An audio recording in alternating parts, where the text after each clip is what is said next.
شرفا کو بےعزت کرتے ہیں. ایسے ہی قرآن پاک کے الفاظ ہیں. سیم ٹو سیم یہ ورڈز ہیں. جی سیم یہی ورڈز ہیں. تو انہوں نے کہا کہ ہم مقابلہ نہیں کریں گے, ہم بادشاہ سے بات کرتے ہیں اور اس کا جو بھی وہ ٹیکس مانگ رہا ہے, جو بھی چیز بادشاہ کو چاہیے ہم بادشاہ کو وہ دے دیتے ہیں. تو اس طرح ہم بچ جائیں گے بادشاہ کی جو ہم پہ وہ آ کے قبضہ کرے گا. ٹھیک ہو گیا. تو انہوں نے کچھ اپنے خادموں کو اکٹھا کیا. خادموں نے وہاں سے کچھ اشرفیاں, ہیرے جواہرات, کچھ مہنگی مہنگی چیزیں اٹھا کے وہ چل پڑے کہ ہم جاتے ہیں سلمان علیہ السلام کو یہ گفٹ دیتے ہیں اور کہتے ہیں کہ ٹھیک ہے جی ہم آپ کو ٹیکس دیا کریں گے, ہم جو بھی عبادت کر رہے ہیں کچھ بھی کر رہے ہیں وہ ہمیں چھوڑ دیا جائے, ہمیں اس کے بارے میں سوال نہ کیا جائے. ٹھیک ہو گیا. تو وہ جب انٹر ہونے لگے تو سلمان علیہ السلام کی حکومت کا تو آپ کو پتہ ہے انہوں نے جنوں کو حکم دیا کہ سمندروں سے جا کے ہیرے جواہرات لے کے آ جاؤ, سونا لے کے آ جاؤ. تو سڑکیں سونے کی بن گئیں. اچھا یہ جو واقعہ یہ جو اس کی تعظیم و رائش ہے یہ قرآن پاک کے اندر تو نہیں ہے, لیکن ہم نے یہ جو بنی اسرائیل کی پرانی کتابوں کا شذا کو آپ نے دیکھو کہ ہم کافی ٹرانسلیٹ کر کے وہ پرانی لینگویجز تھیں ان کو ٹرانسلیٹ کرنا بھی بہت ہمیں مشکل ہوئی, تو کافی بندوں نے اس پہ کام کیا. تو انہوں نے جو سڑکیں تھیں وہ سونے کی بنا دیں, نہروں کے اندر ہیرے بہنے لگ گئے, سونے کے چاندی کے درخت بنے, اس کے اوپر ہیرے جواہرات کے پھل تھے, اور بڑا ایک ایسا منظر آگے جو شاید کبھی کسی نے دنیا میں دیکھا نہیں تھا. تو پھر انہوں نے یہ سارا منظر دیکھا اور انہوں نے وہ جو اٹھا کے پھر رہے تھے چیزوں کو, تو بڑی شرمندگی ہوئی کہ ہم تو یہ تو پاؤں میں لوگ رول رہے ہیں ان چیزوں کو. تو وہ آئے, انہوں نے بتایا کہ جی ہم تحفہ دینے آئے ہیں اور یہ سارا ہم ٹیکس دیا کریں گے اور ہمیں چھوڑ دیا جائے. حضرت سلمان علیہ السلام کو بہت غصہ ہے. انہوں نے کہا ٹھیک ہے اپنی ملکوں کو جا کے کہو کہ تیار ہو جائے, ہم اپنا لشکر لے کے آ رہے ہیں. ملکہ کو جیسے انہوں نے میسج پہنچایا, ملکہ نے کہا کہ اب یہاں پہ رکنے کا وقت نہیں, کیونکہ بادشاہ نے آ کے حملہ کر دیا تو پھر اس کے بعد ہمارے کچھ بھی نہیں بچ. تو وہ وہاں سے چل پڑیں اور انہوں نے ایک میسج بھیج دیا کہ میں آ رہی ہوں آپ کی سر خم کرنے کے لیے اور متی ہونے کے لیے آ رہی ہوں. جب وہ آنے لگے بھی شہر سے کچھ دور تھی سوری اچھا کچھ روایتوں کے اندر ہے کہ 2.5 کلومیٹر دور تھی اور کچھ میں 250 کلومیٹر دور تھی. اچھا جہاں سے یہ جو واقعہ تھا نا ہدہد کا اور ملکہ بلقیس کا, ان دونوں کے درمیان میں تقریباً 2000 کلومیٹر کا ڈسٹینس ہوگا. وہ اس وجہ سے کہ دیکھیں وہ یمن میں تھا, یہ جو قوم سبا تھی یمن میں آباد تھی, اور جو سلمان یروشلم میں تھے باب مسیح کا. اچھا مکہ جب آنے لگی تو حضرت سلمان علیہ السلام نے اپنے دربار میں کہا لوگوں کو کہ کوئی ایسا ہے کہ جو اس تخت کو لے کے آ جائے, کیونکہ جب ہدہد نے بتائی تھی بات اس نے کہا تو اس کا ایک بہت بڑا تخت ہے. اچھا ڈفرینٹ روایتوں کے اندر ہے کہ 50 فٹ چوڑا اور 30 فٹ لمبا, اس طرح کے ڈفرینٹ ہے, لیکن وہ ایک پتھر کا بلاک تھا. مطلب اس طرح کا تخت نہیں تھا کہ کوئی جس طرح آج کل دکھاتے ہیں یا لکڑی کا بنا کے, اس طرح نہیں تھا. وہ ایک بلاک تھا بہت بڑا پتھر کا یا لوہے کا, وہ بہت بھاری تھا. اس وجہ سے ان کو فخر تھا کہ ہمارا تاج, یہ ہمارا جو تخت ہے یہ کوئی نہ اٹھا سکتا نہ لے کے جا سکتا. ٹھیک ہو گیا.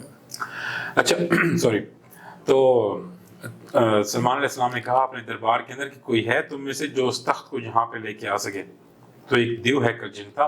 تو قرآن پاک کے الفاظ ہیں, اس جن نے کہا کہ میں قدرت بھی رکھتا ہوں اور میں یہ کر بھی سکتا ہوں, میرے پاس اتنی طاقت بھی ہے اور میں کر بھی سکتا ہوں, اس کو یہاں پہ لے کے آ سکتا ہوں اٹھا کے. تو انہوں نے کہا کب؟ تو انہوں نے کہا جن نے کہا کہ ایک دیو ہے کل جن تھا, اس نے کہا کہ آپ کی اس نشست برخاست ہونے سے پہلے, مطلب ابھی آپ جا رہے ہیں تو آپ کے جانے سے پہلے ابھی آپ کے سامنے. تو حضرت سلمان علیہ السلام نے اشارہ کیا دوسری طرف کوئی اور کسی کے پاس آپشن.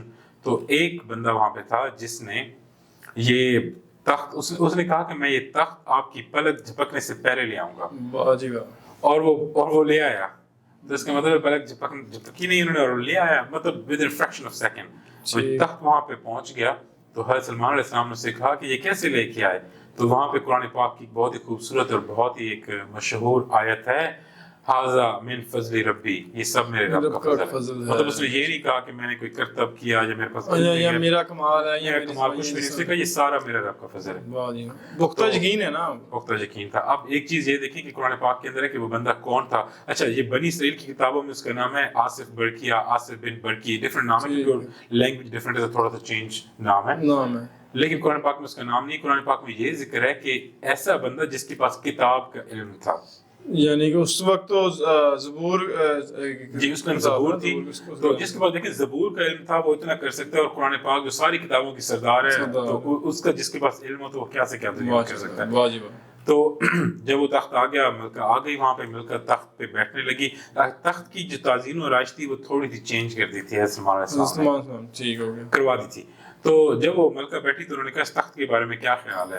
تو ملکہ نے کہا، ملکہ نے اس کو دیکھا، اس نے کہا مجھے محسوس ہوتا ہے کہ یہ میری طرح ہے، گویا یہ میرا ہی نہ ہو، مجھے ایسا لگتا ہے یہ میرا ہی ہے۔ اس نے پہچان لیا کیونکہ وہ اس بیٹھتی تھی ہر روز اس کو یوز کرتی تھی، ظاہر بات۔ تو وہ بڑی امپریس ہوئی۔ پھر اس نے اسلام قبول کر لیا، اور جب وہ جانے لگی اپنی آرام گاہ کے اندر، مطلب جیسے مہمان آئی تھی، جب اس نے اسلام قبول کر لیا تو اور ادھر ہی اس نے روکی، ادھر رکنا چاہا، جب وہ اپنی آرام گاہ میں جانے لگی تو اچھا آج کل کے دور میں تو ہم سوچ سکتے ہیں کہ شیشے ہوتے ہیں، پانی بہتا ہے، ہیرے جواہرات ہوتے ہیں، یہ چیزیں اے آئی سے کریٹ ہوتی ہیں، کیمرے ہوتے ہیں، چیزیں ہوتی ہیں، اس زمانے میں یہ چیزیں تھیں نہیں۔ تو جب وہ اپنے کمرے میں جانے لگی تو نیچے پانی سے بہ رہا تھا، تو قرآن پاک کے الفاظ میں اس نے اپنی تہمت کو تھوڑا سا اوپر کیا کہ گیلی نہ ہو جائے، اور پاؤں کمرے میں رکھا۔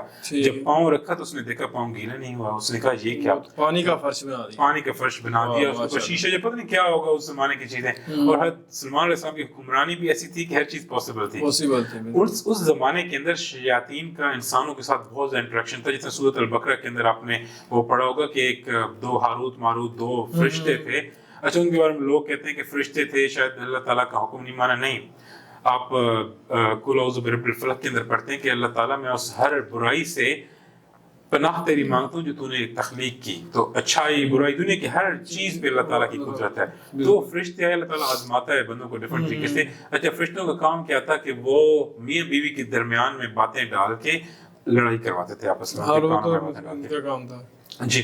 تو اس وجہ سے سلمان علیہ السلام کے پاس بھی ڈفرنٹ قسم کی پاورز تھیں ان لوگوں ان شیاطین اور چیزوں سے ٹکرانے کی اور لوگوں کو سمجھانے کی۔ تو یہ تھا واقعہ قوم سبا کا، سورۃ نمل کا، اور حضرت بہت ہی پیارے پیغمبر حضرت سلمان علیہ السلام کو جو ہے داؤد علیہ السلام کے سب سے چھوٹے، اور امپورٹنٹ اس وجہ سے کہ بنی اسرائیل کا عروج دوبارہ انہی سے شروع ہوا تھا۔ آگے چل کے ہم نیکسٹ ویڈیو میں آپ کو بتائیں گے کہ ان کے پاس تابوت سکینہ ہوتا تھا، اور ایک وال اور ساری چیزیں، وہ دیو ہیکل سلمانی، یہ ساری چیزیں تو انشاءاللہ تعالیٰ آپ کو نئی ویڈیو میں جی انشاءاللہ جی ضرور، کیوں نہیں، انشاءاللہ دوبارہ بھی آپ کو انوائٹ کریں گے۔